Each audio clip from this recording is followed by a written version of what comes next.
जय श्री राम मित्रों, स्वागत है मेरे YouTube चैनल आर्ट्स नमो एजुकेशन पर। आज से संयुक्त लोक सेवा आयोग यूपीएससी और राज्य लोक सेवा आयोग स्टेट पीसीएस परीक्षाओं की तैयारी करने के लिए मैं अपनी क्लासेस स्टार्ट कर रहा हूं। मेरी क्लासेस में आप लोग मेंस की तैयारी के साथ साथ पीटी की तैयारी भी साथ ही साथ कर सकते हैं। तैयारी शुरू करने के क्रम में मैं आपसे एक रिक्वेस्ट करूंगा कि आप अपने नोट्स बनाने के लिए अपनी कॉपी और पेन तैयार रखें, ताकि मैं जो आपको इम्पोर्टेंट टॉपिक्स बता रहा हूं, आप उनको साथ साथ नोट करते चलें। इससे आपकी भी समय की बचत होगी और आपको फायदा भी होगा। दूसरी चीज, हमारा जो भी कंटेंट रहेगा पीपीटी में, पीडीएफ में, मेरी कोशिश रहेगी आपको जल्दी से जल्दी प्रोवाइड करवा दूं, टेलीग्राम के माध्यम से या फिर यूट्यूब में नीचे डिस्क्रिप्शन के माध्यम से आपको वहाँ पे लिंक मिल जाएगा। आप वहाँ से जाके पीडीएफ को डाउनलोड कर सकते हैं, उसको अपने पास प्रिंट आउट करवा सकते हैं, आपको बहुत फ़ायदा रहेगा। प्लस हमारा जो भी मटेरियल कंटेंट रहेगा उसमें मेंस की तैयारी के साथ साथ आपको पीटी प्रीलिम्स टेस्ट की तैयारी भी साथ साथ चलेगी, उसमें इंपॉर्टेंट पॉइंट्स आपको साथ साथ मिलते चलेंगे। इसी तैयारी के क्रम में मैं आपको एक रिक्वेस्ट करूंगा कि आप मेरे YouTube चैनल को जल्दी से जल्दी सब्सक्राइब कर दें, ताकि मेरा कोई भी क्लास, कोई भी लेक्चर आएगा YouTube पर तो सबसे पहले आपके पास इसकी नोटिफिकेशन आएगा, ताकि आप अपनी तैयारी को और जल्दी से जल्दी कंप्लीट कर सकें। और मेरी कोई भी वीडियो आ रही है उसमें आप अच्छा आ रहा है, बुरा आ रहा है, उसको कमेंट करके ज़रूर बताएं। लाइक करें, डिसलाइक करें और अपने दोस्तों के साथ शेयर करें, अपने टीचर्स के साथ शेयर करें, और कोई भी कमी है तो उसको ज़रूर बताएं। धन्यवाद। चलते हैं अपनी क्लास की ओर। तो तैयारी के क्रम में हमारा सबसे पहला विषय है जीव विज्ञान। जीव विज्ञान में हमारा पहला अध्याय है जीवोत्पत्ति एवं कोशिका विज्ञान। आइए पढ़ते हैं इसको।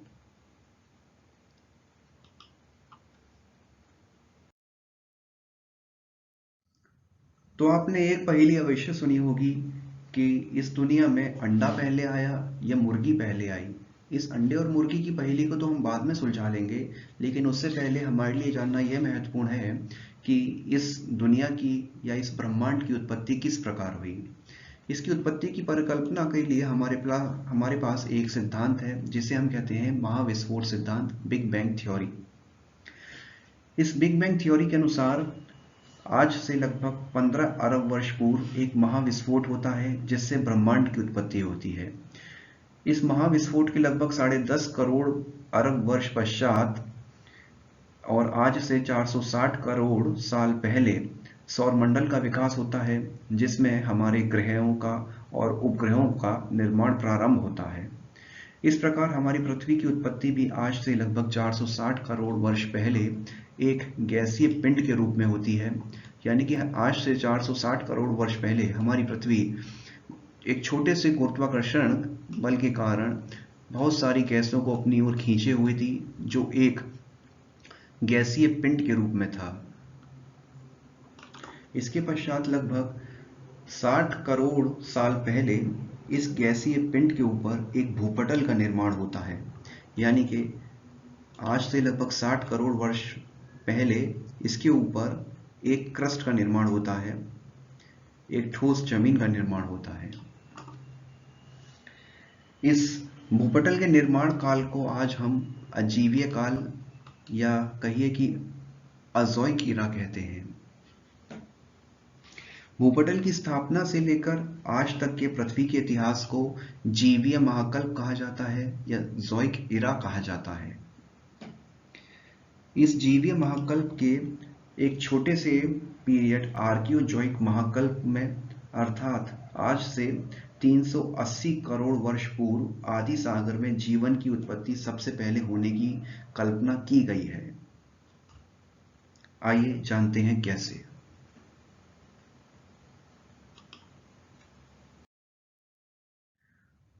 तो जीवन की उत्पत्ति के परिप्रेक्ष्य में बहुत सारे वैज्ञानिकों द्वारा बहुत सारे सिद्धांत, बहुत सारी परिकल्पनाएं दी गई हैं।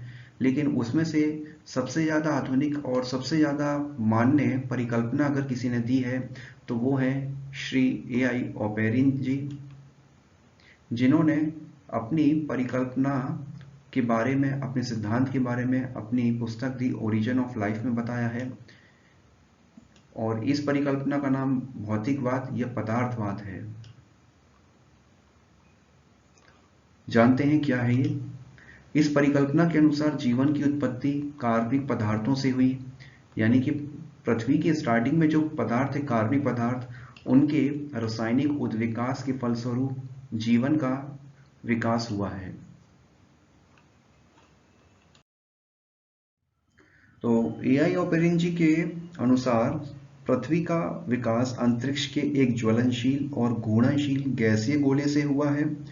उन्होंने अपना मत प्रकट किया कि पृथ्वी का प्रारंभिक वातावरण लगभग 3000 से 6000 डिग्री सेंटीग्रेड के आसपास ही था, जिसमें बहुत सारे गैसीय तत्व थे। उन गैसीय तत्वों में बहुत सारे रासायनिक तत्व जैसे hydrogen, carbon, nitrogen, phosphorus, sulphur इत्यादि थे, और इनके स्वतंत्र परमाणु थे जो आजकल के जीव द्रव्य का प्रमुख संघटक होते हैं। जैसे जैसे पृथ्वी ठंडी होती गई, इनके स्वतंत्र परमाणुओं ने पारस्परिक प्रतिक्रिया की। उन पारस्परिक प्रतिक्रिया के फलस्वरूप अकार्बनिक यौगिकों का भी निर्माण हुआ है। आदि वायुमंडल वर्तमान उपचायक या ऑक्सीकारक वायुमंडल के विपरीत अपचायक था। अब ये उपचायक, ऑक्सीकारक और ये अपचायक क्या होता है इसके बारे में हम आगे जानेंगे, लेकिन इतना जान लीजिए कि अपचायक जो होता है हमारा, वो इलेक्ट्रॉन दाता होता है, यानी कि अपचायक हमारा इलेक्ट्रॉन दाता होगा, और ऑक्सीकारक होता है हमारा इलेक्ट्रॉन ग्राह्य, यानी कि हमारा इलेक्ट्रॉन को अपनी तरफ खींचेगा। अब ये अपचायक क्या क्या होते हैं? ये होते हैं हमारे हाइड्रोजन, लिथियम, जिंक, आयरन, और ऑक्सीकारक में आते हैं हमारे oxygen, ozone, sulphuric acid, bromine इत्यादि। विस्तार से हम इसके बारे में आगे पढ़ेंगे। अब इस आदि वायुमंडल में हाइड्रोजन परमाणु संख्या में सबसे अधिक थे और सर्वाधिक क्रियाशील थे। जैसा कि मैंने आपको बताया कि आदि वायुमंडल अपचायक था, तो जाहिर सी बात है हमारा वायुमंडल अगर ज़्यादा गर्म है, अपचायक है, तो हाइड्रोजन परमाणु ज़्यादा ही क्रियाशील होंगे। इन हाइड्रोजन परमाणुओं ने क्या किया? इन्होंने ऑक्सीजन के सारे परमाणुओं से मिलकर जल बना लिया। और ये जल ऐसा नहीं था कि हमारी पृथ्वी पे, पूरी पृथ्वी पे जल ही जल हो गया। पृथ्वी पे नाम मात्र का जल नहीं था, क्योंकि पृथ्वी बहुत गर्म था, इसलिए सारा जितना भी जल ऑक्सीजन और हाइड्रोजन के परमाणुओं से बन रहा था, वो सब भाप बन के बादलों में चला गया। सब पृथ्वी के चारों ओर बादल ही बादल, बादल ही बादल थे। स्थल मंडल इस समय भी बहुत गर्म था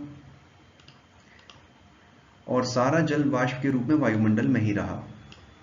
नाइट्रोजन के परमाणुओं ने भी अमोनिया बनाई।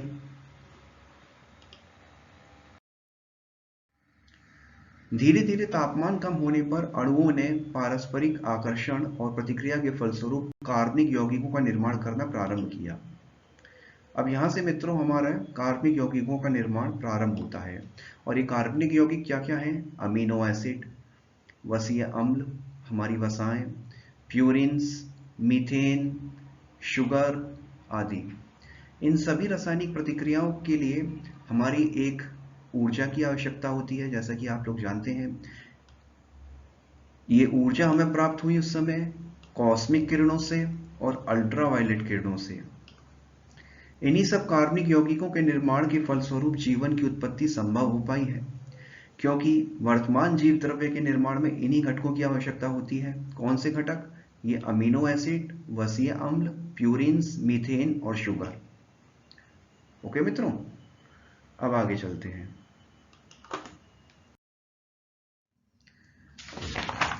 अब आपके मन में एक सवाल उठ रहा होगा कि ये सब चीजें परिकल्पना पे चल रही हैं, क्या इसका कुछ स्पष्ट प्रमाण भी है? तो हाँ मित्रों, एक स्पष्ट प्रमाण है। हमारे एक वैज्ञानिक हुए हैं, अमेरिकी साइंटिस्ट स्टैनली मिलर मिलर जी। इन अमेरिकी साइंटिस्ट स्टैनली मिलर ने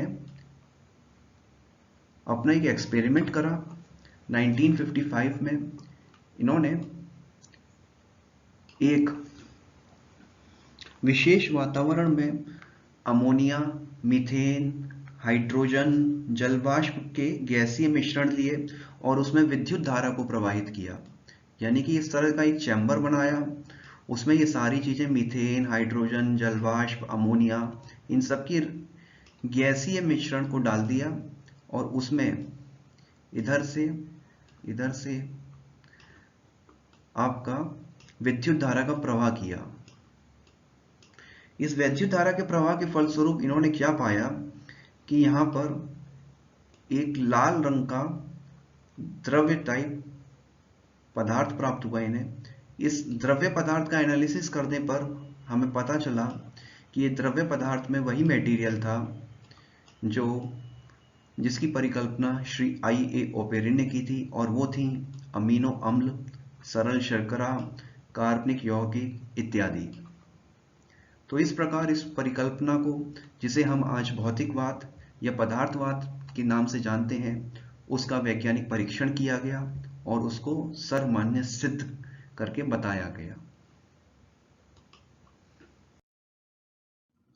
तो अभी तक हमने बात करी सरल शर्कराओं, कार्बनिक यौगिकों, अमीनो अम्लों, सरल वसीय अम्लों के निर्माण के बारे में, जैसा कि ओपेरिन जी ने बताया। इसके पश्चात भी ओपेरिन जी के अनुसार इन सरल कार्बनिक यौगिकों की इकाइयों से, इनके पारस्परिक संयोजन से और भी बहुत सारे जटिल यौगिकों के बहुलक बने। इस प्रकार इन शर्करा अणुओं ने मंड, ग्लाइकोजन और सेलुलोज आदि पॉलीसैकेराइड्स बनाए और वसीय अम्लों और ग्लिसरॉल के अणुओं से हमारे जटिल वसाओं का निर्माण हुआ। इनमें प्रोटीन और न्यूक्लिक अम्लों की प्रतिक्रिया से न्यूक्लियोप्रोटीन्स बने, जिसमें द्विगुणन की क्षमता थी। इन न्यूक्लियोप्रोटीन्स के बनने के बाद एक झिल्ली युक्त कोशारूपी आदि जीव का निर्माण होता है। यही आदि जीव आजकल के नीले हरे शैवालों जैसे थे और इन नीली हरी शैवालों के द्वारा ही प्रकाश संश्लेषण क्रिया में स्वतंत्र ऑक्सीजन मुक्त होती है। इस ऑक्सीजन के फलस्वरूप आदि वायुमंडल की मीथेन और अमोनिया को कार्बन डाइऑक्साइड, नाइट्रोजन और जल में विघटित किया जाता है। यानी कि वायुमंडल का संयोजन अब वो होने जा रहा है जिसमें आज आप और हम रहते हैं, अपना जीवन शांति से, सुख चैन से जीते हैं। ऑक्सीजन का उत्पादन प्रकाश संश्लेषण करने वाले जीव करते हैं और इस ऑक्सीजन ने पूरे वातावरण को अपचायक से ऑक्सीकारक बना दिया है। जाहिर सी बात है, अब तापमान भी कम है तो वायुमंडल में उपस्थित जो भी परमाणु हैं, स्वतंत्र परमाणु हैं, वो इतने क्रियाशील नहीं हैं जितने आदि काल में थे। यानी कि आज के समय में ऑक्सीकारक ज्यादा मायने रखते हैं, अपचायक इतने मायने नहीं रखते।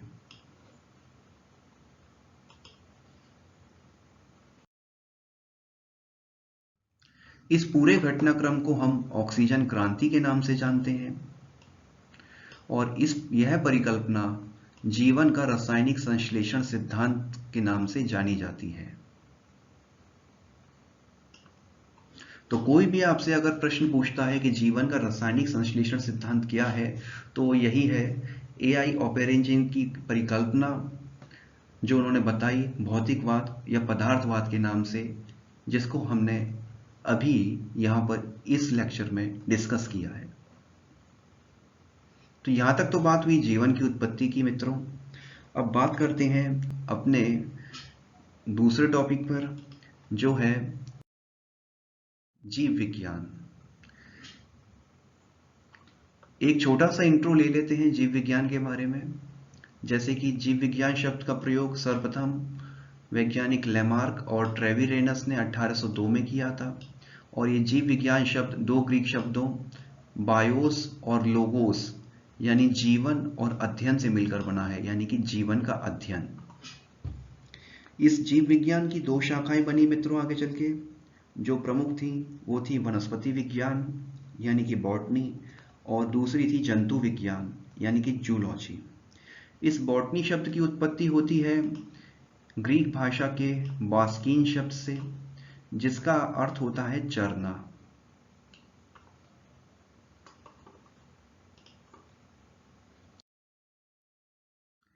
एक वैज्ञानिक हुए थियोफ्रेस्टस 370 से 285 बीसी।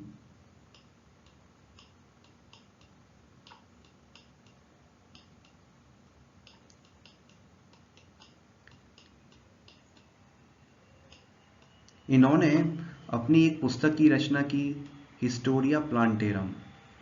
इस हिस्टोरिया प्लांटेरम में इन्होंने 500 प्रकार से ज़्यादा के पौधों का वर्णन किया है।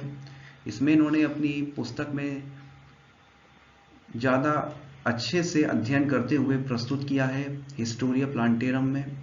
इसलिए इन थियोफ्रेस्टस को वर्तमान में वनस्पति विज्ञान का जनक कहते हैं। एक वैज्ञानिक हुए हैं अरस्तु 384 से 322 बीसी में। इन्होंने अपनी पुस्तक जंतु विज्ञान हिस्टोरिया एनिमेलियम में लगभग 500 जंतुओं की रचना, उनके स्वभाव, उनके वर्गीकरण, जनन आदि का वर्णन विस्तार से किया है। अतः इन्हें जंतु विज्ञान का जनक कहा जाता है। तो अरस्तु आज के समय में हमारे जंतु विज्ञान के जनक कहे जाते हैं।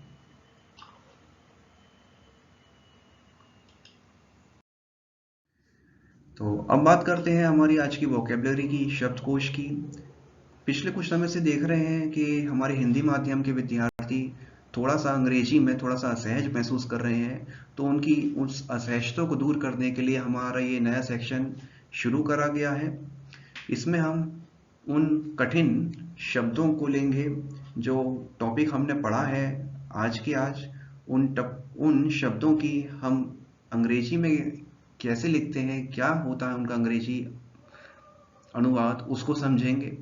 और प्लस हमारे कुछ विद्यार्थी अंग्रेजी माध्यम के ऐसे होंगे जो तैयारी तो अंग्रेजी माध्यम में कर रहे हैं, लेकिन अपनी मातृभाषा की सरलता के कारण वो हमारा लेक्चर अटेंड कर रहे हैं, समझ रहे हैं। उनके लिए भी ये आसानी रहेगी कि वो अंग्रेजी शब्दों से हिंदी शब्दों को समझ सकें, ताकि कुछ भी अगर शब्द उनसे छूट गया है, किसी शब्द को समझने में परेशानी हो रही है, तो वो इस हमारे शब्दकोश वाले सेक्शन में अच्छे से समझ सकें। आइए बात करते हैं शब्दों की। भौतिकवाद और पदार्थवाद, इसको कहा जाता है अंग्रेजी में मेटीरियलिस्टिक थ्योरी। रासायनिक उद्विकास को कहते हैं हम केमिकल इवोल्यूशन। उपचायक कहलाता है ऑक्सीडाइजिंग, अपचायक रिड्यूसिंग। बहुलक होते हैं हमारे पॉलीमर्स कहलाते हैं। स्वद्विगुणन की बात की थी हमने अभी, जो हमने बताया था कि कुछ प्रोटीन्स होती हैं जो स्वद्विगुणन कर लेती हैं, वो स्विद्विगुणन कहलाता है सेल्फ डुप्लीकेशन। हमने बात करी झिल्ली युक्त की। झिल्ली युक्त होता है हमारा मेम्ब्रेन बाउंड। शैवाल की बात करी, शैवाल कहलाता है अंग्रेजी में एल्गी। प्रकाश संश्लेषण कहलाता है फोटोसिंथेसिस। ऑक्सीजन क्रांति को कहते हैं ऑक्सीजन रिवॉल्यूशन। तो आज का लेक्चर मित्रों यहीं पर समाप्त होता है। अगले लेक्चर में हम बात करेंगे कुछ इंपॉर्टेंट फैक्ट्स की। जो भी हमने अभी टॉपिक पढ़ा है उसके बारे में हम लोग कुछ विशेष आवश्यक जानकारी जानेंगे, जो आईएएस के पॉइंट ऑफ व्यू से, पीसीएस परीक्षाओं के पॉइंट ऑफ व्यू से बहुत इंपॉर्टेंट है।